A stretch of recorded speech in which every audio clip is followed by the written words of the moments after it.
आजिर recipe Atre तैयारी मालपुआ पूरा soft spongy और बहुत टेस्टी मजेदार भी रहिबो। जेकोसी पर्वपर्वाणी रे बनातु कि आपण मानक घर को गेस्ट आसिले बनैकी तांको सर्व करंतु कि आपण मानकर मिठा खाइबा को इच्छा हेले बनातु। इप्सिता किचन में आपण समस्त को अनेक अनेक स्वागत। आज आम बनैबा अटारे तैयारी मालपुआ। तेबे चलंतु आजिर रेसिपी को स्टार्ट करबा। मालपुआ को बनैबा पई मुठी 1 बाउल अटा, हाफ बाउल सुजी, 1 बाउल क्षीर, 5 स्पून अमूल एवं 1 बाउल चीनी को नहीं। प्रथम गोटे मिक्सिंग बाउल नहीं से अटा को देदेबा, सुजी को देदेबा। आपण मैंने चाहिए सुजी को स्किप करें, अमूल को स्किप करें। मुझे 5 स्पून अमूल देती भल टेस्ट आसापी, अल्प गुजराती गुंड को देती भल फ्लेवर आसापी। ताको विस्कर साहाय्य भल से मिसई नेबा। प्रथम देखो ये मिसई नेली, अल्प अल्प करके क्षीर को मिसई देबा। देखो आस्ते आस्ते क्षीर को दौथे तापर ताको मिसई नौथे।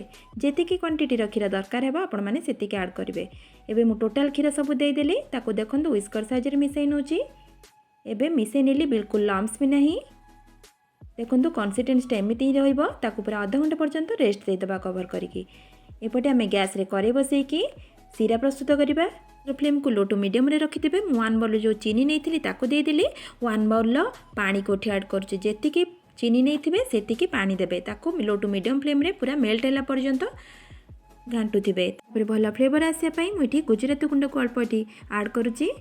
तापर किसी केसर को आड करुच्ची टिके सीरार कलर भल आसापी। देखो भल से ताको मिसई नेली। केसर पकाइबा द्वारा सीरार कलरटा भल आसी थाए। देखो कलर आस्ते आस्ते चेंज हो गलानी। आपण मान को स्पैचुला साहाय्य देखौची सीरा पूरा परफेक्ट हो जाए। हाथ में मुझे आणिकी देखो। देखूँ एमती गोटे तार है पर्यटन आपण मैंने जानीपर सीरा ठीक से होती। एवं ताको मुझे गोटे बाउल को अजाड़ी नेली। कड़े आम तेल को देदेबा छाणापी।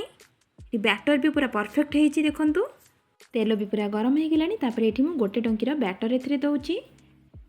मालपुआ जमी प्रस्तुत कराए राउंड सेप्र सेमती ही देदेबे। तापर को टिके आम चाली चोटू साहाय्य तेल को टिके पकईदेबा। तेल अधिक अच्छी से आउ गोटे मालपुआ ये बन नौची। देखो आउ गोटे डंकी ये मुझे दौची बैटर। तेल कम थी आपण मैंने गोटे गोटे करके बनइबे।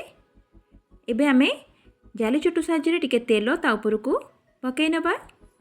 ताको आर साइड को देखो जोटा प्रथमे पकई ताको आर साइड को उल्टे नौची। सेकेंड ऊपर को आमे तेल टिके एमती पकई नबा।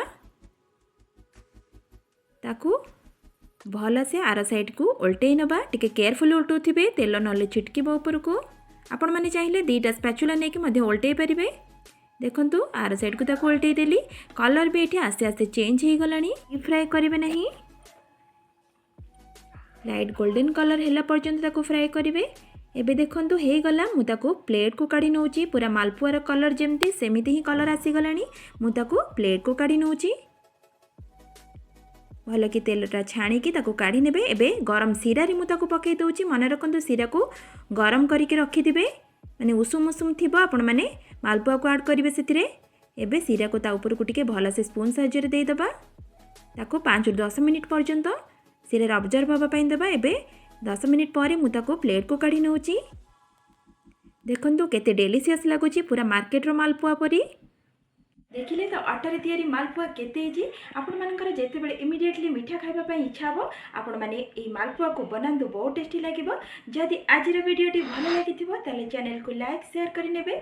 जदि मो चैनल ले नुआ होइथिबे प्लीज सब्सक्राइब करि नेबे।